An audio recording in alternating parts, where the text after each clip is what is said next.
안녕하십니까 시청자 여러분, 박정호입니다. 자, 이태원 참사가 발생하고 온 국민이 여전히 슬픔에 빠져 있습니다. 희생자가 156명으로 이제 늘어나 있는 상황이고요. 부상으로 지금 고통받고 있는 희생자도 173명까지 늘어난 상태로 집계가 되고 있습니다. 이태원 참사에 대한 진상 규명, 과연 이 원인과 책임이 어디에 있는지 이걸 묻는 국민들의 목소리는 점점 커지고 있습니다. 이 사안 어떻게 봐야 되고 또 어떤 시사점이 있는지 이런 부분들에 대해서 오늘 한번 또 분석을 해보겠습니다. 김종대 교수님 나와 있습니다. 예, 안녕하세요. 안녕하십니까? 네. 자, 이태원 참사 저도 아직까지 이게 정말 비현실적으로 느껴져요. 네. 이게 좀 현실이 맞는지 그럴 정도로 국민들의 충격은 큰 상황인데요. 네. 김종대 교수님은 이 참사 소식 접하고 어떤 생각하셨는지 궁금합니다. 예, 저는 뭐 이 참사 전에 이미 상을 치렀어요. 아, 네. 그래서 뭐 가족을 잃었거든요. 어머니가 돌아가셔가지고. 네. 그리고 또 유달리 11월에 이제 들어올 무렵에 상이 많았습니다. 주변의 지인들 상이 많았고. 그래가지고 참 이게 인생이 참 무상하다 이런 여러 가지 그 좀 감회에 젖은 터에 이 참사까지 접해 놓으니까 네. 도무지 뭘 해도 집중이 안 되고 그러면서 여러 가지 참담한 마음으로 이 사건을 지켜봤는데 네. 근데 매일매일 가면 갈수록 이제 그 저 뭐랄까 우리 사회의 민낯이 그 특히 정부나 정치권에서 일어나는 그 정말 이해가 안 가고 용납하기 어려운 네. 이런 현실들이 서서히 드러나면서 이제는 슬픔이 또 분노로 이렇게 전환되고 있어요. 네. 그래서 지금 시민들 정서도 비슷하세요. 초기에는 일단 충격, 그다음에 슬픔이었지만은 요즘 나오는 뉴스들 보십시오. 그러니까 또 이게 나라냐 이런 소리가 나올 법한 네. 뉴스들이 가면 갈수록 더 나오니까 참 이게 이제는 좀 분노가 치민다. 분노가 치밀어 오는 상황이다. 예, 이게 도대체 이 정권이 이거 어떻게 감당하려고 이렇게 그 저 국민들에 대해 가지고 참 그 여러 가지 몹쓸 짓을 하고 또 반성도 안 하고 네. 이런 것들을 보면 도대체 나중에 어떻게 감당하려고 저럴까? 그러니까 맨 처음에 윤석열 대통령의 대국민 담화를 통해서 윤 대통령이 참담하다라는 얘기는 했지만 사과는 없었고요. 그 이후에 있었던 이상민 행안부 장관의 브리핑 내용을 봐도 경찰과 소방을 뭐 배치해서 이걸 뭐 어떻게 할 수가 없었다. 예. 그리고 이렇게 많이 모이는 거 그러니까 예년 수준은 모인 거다라는 얘기도 하면서 국민적 분노를 이제 불러왔었죠. 예. 물론 뭐 사흘 만에 사과하는 모습을 보이긴 했지만 이상민 장관, 오세훈 서울시장, 네. 또 이 박희영 용산구청장, 윤희관 윤희관 경찰청장. 경찰청장은 제가 봤을 때 직접적인 사과는 또 안 했어요. 예. 사과한다는 그런 워딩은 제가 못 들어봤습니다. 네. 그러니까 그런 식으로 뭐 사과 표명, 뭐 송구하다는 표명만 또 박희영 용산구청장은 하던데. 그것도 마지못해서 사흘 만에 네, 제가 참 참담한 게 네, 자 우선 사과에 대해서 말씀드릴게요. 네, 이 그냥 뭐 송구하다 뭐 마지못해서 그냥 끌려가듯이 사과한 건 이상민 뭐 박희용 다 마찬가지입니다. 그런데 사과는 그렇게 하는 게 아닙니다.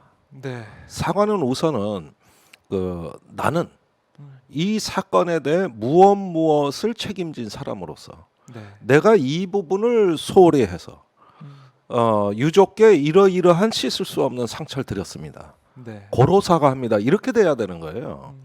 근데 우리나라 흔히 공직자들 사과하는 거 보십시오. 다 3인칭이에요. 네. 실수가 있었습니다. 부실함이 있었습니다. 내가가 빠지고 주어가 뭘로 바뀌냐 하면은 부실함이나 소홀함이나 네. 실수가 주어가 돼버려. 주어가 될 수 없는 게 주어가 된다고. 이래서 항상 영혼 없는 사과를 해오는 겁니다. 네. 그러니까 공직자들 사과 들으면 왜 화가 더 많이 치밀어 오르냐면 지는 빠진 사과를 하니까. 네. 그러다가 이번에 이제 그 분노가 막 질타가 쏟아지니까 네. 이제 뒤늦게 하는 사과도 여기에 꼭 그런 말들 한단 말이에요. 특히 이상민 장관 같은 경우 이러이러한 취지였습니다. 네. 이러이러한 뜻이었습니다. 그러면서 앞에 말을 변명하고 사과를 해요. 앞에 말을 네. 잘못된 말이었습니다라고 말 안 해. 고로 사과의 내용이 빠지는 겁니다. 이게 그냥 송구합니다. 이렇게 이제 네. 그리고 퉁치고 넘어간단 말이에요. 박희영 청장은 송구하다 이런 네. 표현을 썼어요. 그런데 우리가 이런 사과가 필요하고 책임지는 모습이 필요한 이유는 뭘 국민들은 보는 거냐? 그 사과 받아서 뭐 위로가 되고 치유가 되는 거 아니라는 거 다 하는 거 아닙니까? 그런데도 왜 그걸 요구하는 거죠? 그것은 이 사태를 어떻게 인식하고 있는가를 보고 싶은 거죠. 네.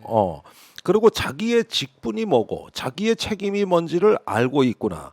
그리고 그로 인해서 어떤 자신의 어떤 그 직무 태만으로 어떤 피해가 발생했는지를 정확히 이해하고 있구나. 이거를 알고 싶어서 사과 요구하고 책임지라고 얘기하는 거지. 네. 사실 다른 뜻이 없어요.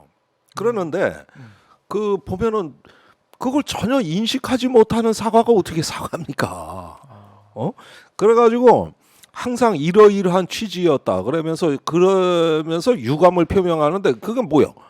자기가 자기한테 유감 표명하는 거는 뭐요? 대상이 누구고 주어가 뭐냐고. 응? 명확히 제가 확실히 이러한 말로 예. 이러한 말로 어떠한 사실이 잘못 전달돼서 국민들께 혼란과 실망을 드린 것은 책임이 있습니다. 이렇게 이야기를 해야 되는데 항상 내가 빠지고 뭐 이런 취지였다 3인칭으로 얘기를 해버리니까 네. 그게 뭔지 아십니까?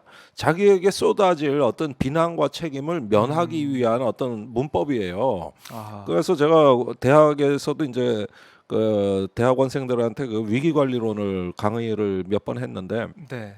그 위기 시에 이 엘리트 공무원들이 항상 빠지는 사고가 있습니다. 세 가지 계산을 한다는 거예요. 첫 번째는 우선은 이런 상황에서도 누구한테 주도권을 뺏기면 안 된다. 네. 상황은 내가 통제해야 된다. 그러니까 시민사회나 정치권 보고 정쟁하지 마라, 허위 선동하지 마라 이런 얘기를 왜 자꾸 하느냐? 자기가 통제해야 된다는 위기감이에요. 이게 그래서 내가 통제해야 된다. 네. 두 번째는 뭐냐 하면은 나중에 사태가 마무리되고 쏟아질 책임과 비난을 일단은 지금부터 계산합니다. 그래서 그거를 모면하기 위한 알리바이를 작성합니다. 네. 예. 그래가지고 자꾸 변명이 나오는 겁니다. 세 번째는 뭐냐 하면은 누가 이익이 되는가 또 계산을 합니다. 그러니까 앞으로 이 책임 규명이 있고 수사 결과가 나오고 그러면은 분명히 이런 걸 통해 가지고 어떤 예상과 또 정책상으로 배려를 받는 조직들이 나타날 것인데 네. 예컨대 뭐 현장 인력이 우리가 부실하다. 그럼 현장 인력 지원을 국회에서 논의할 것이고 뭐 이런 이야기들이 나올 겁니다.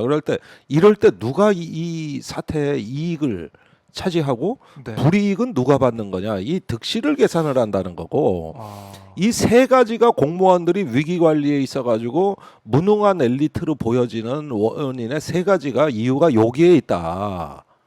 그래서 국민들하고 너무나 생각이 다르네요.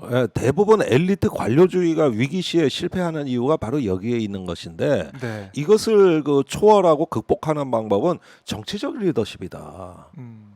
행정적 절차에 일단은 과몰입돼서 네. 이거 법에 없는 거였습니다. 매뉴얼에 없는 거였습니다. 주체자가 주체. 없는 거였습니다. 예.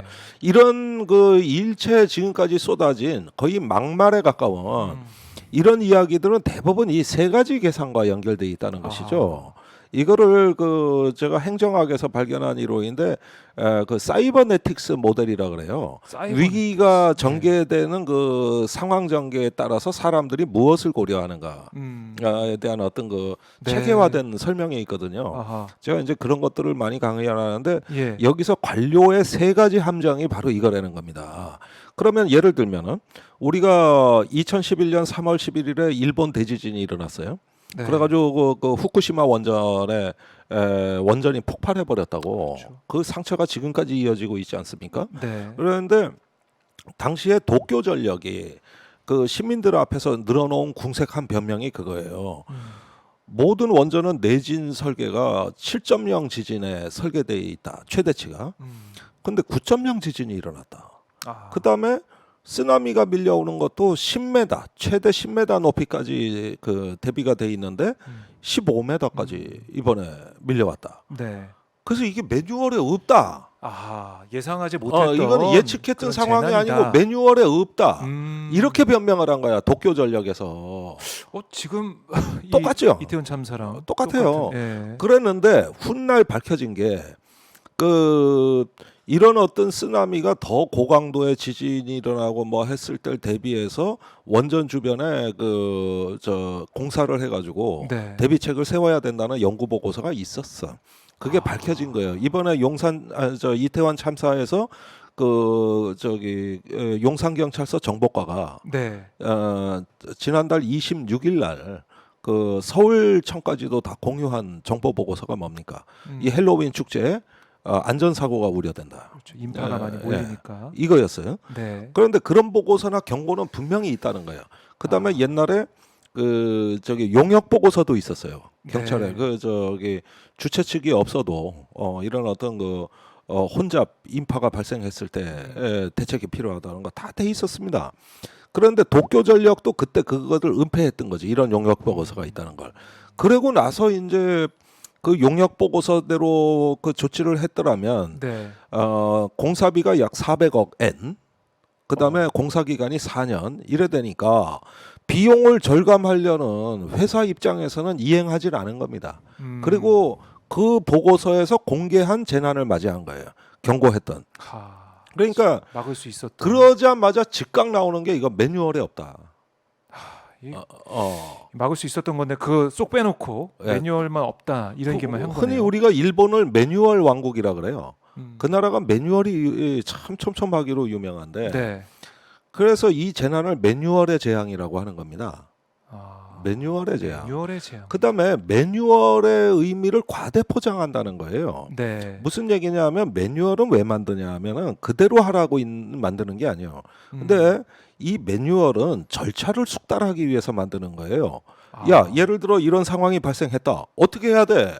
그러면 그땐 누구하고 협조하고 누굴 통제하고 어느 정도 규모로 어떤 행동을 취해서 이걸 수습하자. 이렇게 행동의 참고 사항을 정해놓고 계속 연습을 해보면은 이게 숙달이 되는 거거든요. 네. 그러면 그 숙달된 능력을 갖고 다른 위기에 잘 대응하라는 뜻으로 매뉴얼을 만든 거지. 항상 매뉴얼대로 그대로. 했냐 안 했냐 이렇게 얘기를 하는데 이건 잘못된 말입니다. 매뉴얼이 써 있는 그 상황대로 벌어졌냐 그런 일이 똑같이 있었냐 그걸 따지기 전에. 그러니까 그걸 따지라고 매뉴얼을 만든 게 아니라 그걸 연습함으로써 예를 들어서 축구 선수가 네. 페널티킥 연습을 수천 번을 한단 말이에요. 그러면은 어떤 상황에서 어떤 골키퍼가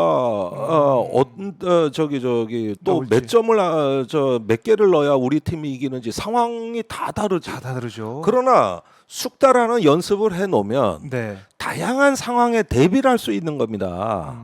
매뉴얼은 그런 의미로 만드는 거예요. 네. 그런데 우리 공직사회가 책임을 모면하는 방편으로 매뉴얼을 얘기한다는 거야. 아니 매뉴얼이 법입니까? 아니 그러면은 군대가 네. 작전 계획을 수립하는데 전쟁이 그 작전 계획대로 납니까? 그러면 아니죠. 군대가 이거 전쟁이 났는데 이거 매뉴얼에 없는 방식으로 북한이 쳐들어왔다. 그래서 그럼 군대 책임이 아니야? 그러니까 그거는 계획은 계획 목적상 유효하다 이렇게 돼 있습니다. 네. 그래서 모든 그 군대 미군 같은 경우 작전 계획에 보면은 제 1장 1절에 본 계획은 계획 목적상 유효하다. 그러니까 이대로 하라는 게 아니라 이 계획이 지향하는 바를 그 목적에 비춰서 이후에 그 유효한 어떤 그 유효성을 따지는 것이지 그 계획 목적상 이건 작성한 것이지 이대로 하라는 게 아니에요. 그런데 이상하게 사람들의 사고는 네. 모든 어떤 위기나 어떤 대응은 계획대로 하는 거라고 사람들은 생각하는 습관이 있어요. 그러니까 이번에도 이제 주최 측이 없는 그런 행사다 보니까 여기에 대해서 뭐 행안부나 경찰이나 네. 처음에는 이제 책임을 모면한 듯한 그런 모습을 보인 거 아니겠습니까? 그러니까 그 매뉴얼에 없다는 거는 7급 이하 8급 9급 공무원들이 초기에 아직 그 자기 업무가 숙달 안 됐을 때나 하는 얘기입니다. 네. 그런데 어떻게 경찰청장 장관이 똑같은 얘기를 합니까 그래. 음. 그 동일본 대지진 때 네. 바로 그런 모습이 노출이 되면서 일본의 국가와 시민의 정체성이 붕괴돼 버린 거예요. 아. 그래서 당시에 간 나오토 네, 대각이 네, 몰락한 나오토. 겁니다. 음. 심판받고 저 퇴진한 거예요. 그래서 정권이 못 버틴 거라고. 그런데 이 나라에서는 그런 거를 무슨 경찰청장 장관이 얘기를 해. 그런데도 대통령은 사과 한마디 없고 네. 오히려 그 장관을 감싸. 일본 같았으면 이거 저기 불신임이에요. 그래요. 네. 오늘도 보니까 윤석열 대통령이 그 서울광장 합동 분향소 조문을 했는데 이상민 장관이 또 같이 네. 갔더라고요. 중대본 회의도 빠지고. 중대회의 어제 빠졌고 오늘은 뭐 갔다고는 하긴 하지만 음. 이게 행안부 장관의 본래 임무와 있어야 될 자리 음. 이걸 제대로 아직까지 생각하지 않고 있는 게 아니냐, 제대로 하지 않고 그렇습니다. 있는 모습이 아니냐. 그러니까 제일 얼빠진 공직자가 네, 자기가 퍼블릭 서번트 일종의 어떤 공복으로서의 품격과 책임을 내보이는 게 아니라 네, 매뉴얼 탓하고 법 따질 때 그저 이게 뭡니까 해리 트루먼 대통령이 그런 얘기를 한 적이 있습니다. 책임질 수 없다면 책임자 자리에 맡지 마라. 그러면 책임을 안 지는 사람이 왜 책임자로 와 있냐고. 네, 그 트루먼 대통령이 고별 연설에서 한 말입니다. 그래가지고 더 벅스 스탑스 히어. 벅스라는 건 이제 패를 돌리는 거 저기 예컨대 포커 같은 데서 나오는 건데 네, 이게 돌려지지가 않는다. 여기 있다. 골을 모는 축구 선수가 이 골은 내가 처리해야 된다. 패스할 데가 없다. 네. 내 책임이다. 이 얘기를 하는 걸 책상에 글귀로 써놨잖아요. 아 예, 더 벅스 히어, 스탑스 히어. 그러는데 내가 어이가 없는 게 그 글귀가 네, 지금 윤석열 대통령 책상에 있어. 그러게 바이든 지금 대통령이 줬죠. 선물을 준 거 어. 아닙니까 이번에 한미 정상회담. 그래서 책상에 그걸 놔두고 네, 근무를 하고 계신다는 거예요. 지금 대통령께서. 아니 그 말 뜻을 좀 보라고. 네, 그래 대통령도 지금까지 저 사과 한마디 없이 지금 이래 보면은 뭐 격분했다 이런 뉴스 나와요. 그러니까 경찰의 이제 119 신고 대응에 있어서 미흡한 점이 있어서 격분하는 그런 모습을 보여서 윤 대통령이 그 112 신고 내용을 다 공개하라 이렇게 했다는 그러니까 거예요. 예? 격분해야 되는 건 국민이고 음, 자기는 머리를 조아리고 네, 해야지. 아니 그게 남의 정부야? 자기 정부잖아. 그렇죠. 대한민국 뭐 대통령. 자기가 성을 내고 그래. 국민이 성을 내야 되는데. 그 정부의 최고 책임자 국가 예. 원수는 윤 대통령이니까 예.